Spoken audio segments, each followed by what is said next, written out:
क्या आप इस रेसिपी का नाम जानते हैं? नहीं तो मैं आपको बता देती हूँ। ये है सोहन हलवा, जो शायद आपने बचपन में तो ज़रूर ही खाया होगा। नहीं खाया है तो आप इसे घर में तैयार कर सकते हैं सिर्फ 10 मिनट के अंदर। ये सिर्फ 4 चीज़ों से बन के तैयार हो जाती है और आप इसे 1 महीने के लिए स्टोर कर सकते हैं। सर्दियाँ चल ही रही हैं तो ये स्पेशल रेसिपी आप बिल्कुल भी मिस ना करें। ये सोहन हलवा बहुत ही परफेक्ट तरीके से बनेगा और ये आपके दांतों में भी नहीं चिपकेगा। बहुत ही आसानी से मैंने ये स्टेप बाय स्टेप बताया है, तो वीडियो को कंप्लीट देखें। सोहन हलवा को बनाने के लिए आपको इस तरह के सांचे या कुकी कटर चाहिए होंगे, जिसमें आप इसे सेट कर सकते हैं। फिर सबसे पहले हम क्या करते हैं, इसे अच्छे से घी में डिप कर देते हैं इन सांचों को, ताकि जो सोहन हलवा है वो बिल्कुल भी चिपके ना। अब हम क्या करेंगे, इन मोल्ड में ना आप ड्राई फ्रूट्स को पहले ही सजा दें। शायद ये पहली ऐसी रेसिपी होगी जिसमें गार्निशिंग पहले होती है, क्योंकि जब ये सेट हो जाएगा तो बस ये जम जाता है। तो हमें क्या करना है, बादाम लेने हैं, बादाम के 2 हिस्से कर लें और वाइट वाला जो पार्ट है वो फ्रंट में रहेगा।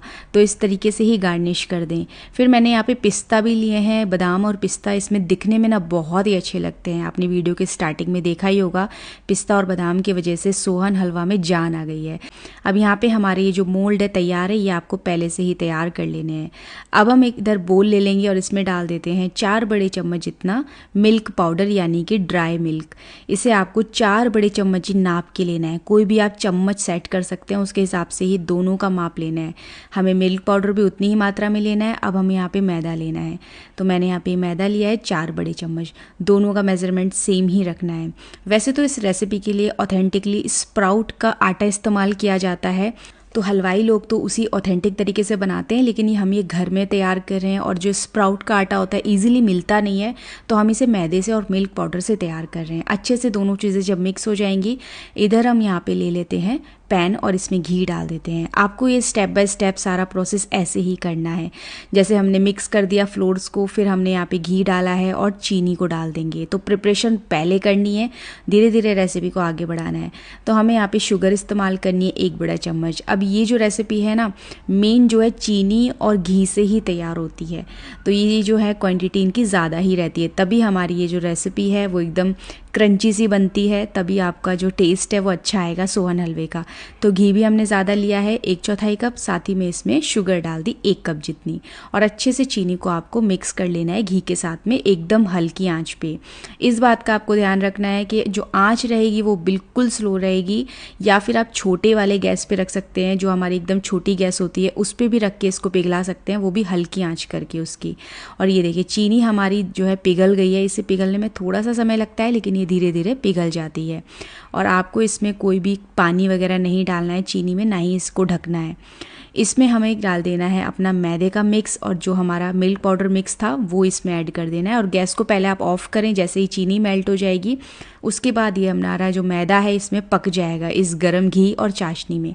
तो जो हमारी चाशनी थी वो बहुत ही गर्म थी घी के साथ में, तो बस जो मैदा था हमारा इसी में पक जाएगा। और इसे हमें लगातार चला लेना है, ताकि कोई भी मैदा जो है अच्छे से मिक्स हो जाए, मिल्क पाउडर भी इसमें अच्छे से मिक्स हो जाए, कोई भी दाना ना रहे। अच्छे से जब मिक्स हो जाए उसके बाद फटाफट से, बिल्कुल आपको स्पीड से करना होगा ये काम, आपको फटाफट से इसे जमाना होगा, नहीं तो ये पैन में ही जम जाएगा। कुछ ही सेकंड्स में ये जम जाता है। लेकिन अगर आपको ऐसा फील हो रहा है कि ये जम गया है और आपने अपने मोल्ड में नहीं डाला है, तो आप हल्का सा इसको फिर से गर्म कर सकते हैं, बिल्कुल हल्की आंच पे।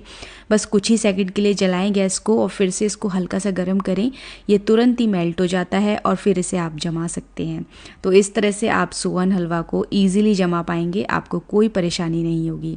खासकर लोगों को इसी परेशानी का सामना करना पड़ता है कि सोहन हलवा बहुत ही जल्दी जल्दी सेट होने लगता है। तो इस मेथड से आप फॉलो करें पूरी रेसिपी को। आपने देखिए हमने यहाँ पे सोहन हलवा को अच्छे से जो है अपने मोल्ड्स में, अपने डिज़ाइन वाले मोल्ड्स में जो है सेट होने के लिए रख दिया है। और यहाँ पे जो मिक्स है बच गया था, तो मैं इसे 1 कप में जमा रही हूँ इस तरह से, ये देखिए। और ये उनसे थोड़ा बड़ा और थिक बनेगा।